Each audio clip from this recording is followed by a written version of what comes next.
Alright, let's dive into the Typhlosion drama that's been taking over the internet recently. Buckle up, because this one's wild. So, the drama kicked off with some insane allegations tied to Typhlosion, one of the popular Pokemon from Generation 2.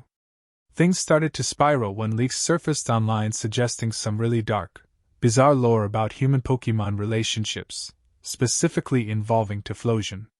Yep, you heard that right. People are claiming these leaks detail a storyline where Typhlosion is involved in things like kidnapping and gaslighting humans, even to the point of fathering human Pokemon hybrids. I know, right? It sounds crazy, but these accusations are what's fueling the fire.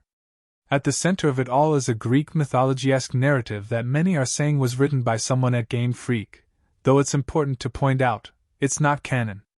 A lot of fans are being quick to dismiss it, but that hasn't stopped social media from exploding.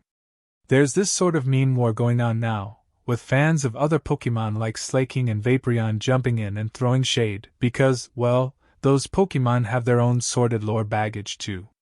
The reactions have been all over the place. On one hand, you've got people making light of the situation, creating memes and jokes about how Typhlosion has now joined the ranks of Pokemon with weird lore, or how its fans are trying to handle the pressure. Some are comparing it to what Vaporeon fans have been going through for years due to similar internet jokes.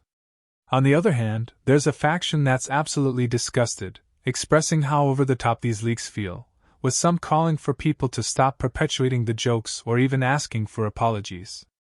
Now, some are saying that Typhlosion is being unfairly targeted.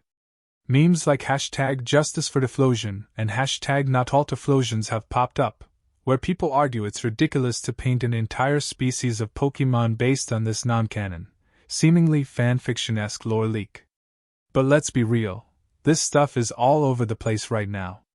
It's gotten to the point where some users have just blocked anyone who keeps making Typhlosion jokes because they can't escape it in their feed. In the middle of all this, we've seen animators, meme creators, and artists take advantage of the chaos to churn out all sorts of content, some of it funny, some of it downright disturbing. The jokes span everything from Typhlosion's walk cycles being turned into memes to elaborate animations poking fun at how it's now part of this cursed group of Pokemon with weird backstories.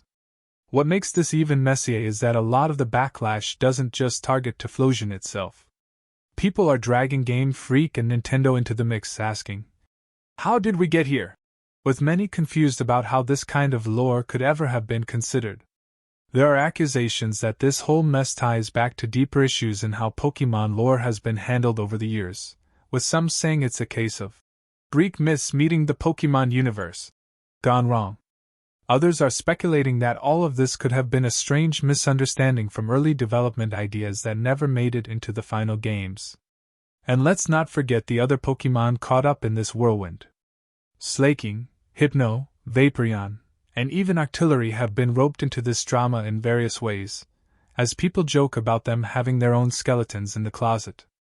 It's like the Pokemon community has dug up all the weirdest lore and character associations and thrown them into a blender, with Typhlosion now leading the pack. It's worth mentioning, though, that not everyone's on board with the memes.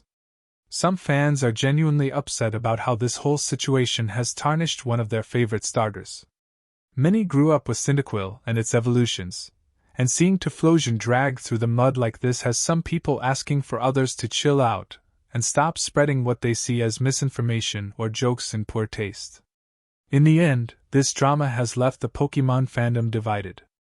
Whether or not you think Typhlosion deserves all this heat, it's clear that these leaks have opened a can of worms no one saw coming. With more leaks possibly still to come, it's hard to say how much more fuel will be added to this fire, or if Typhlosion will ever fully recover its reputation in the eyes of some fans.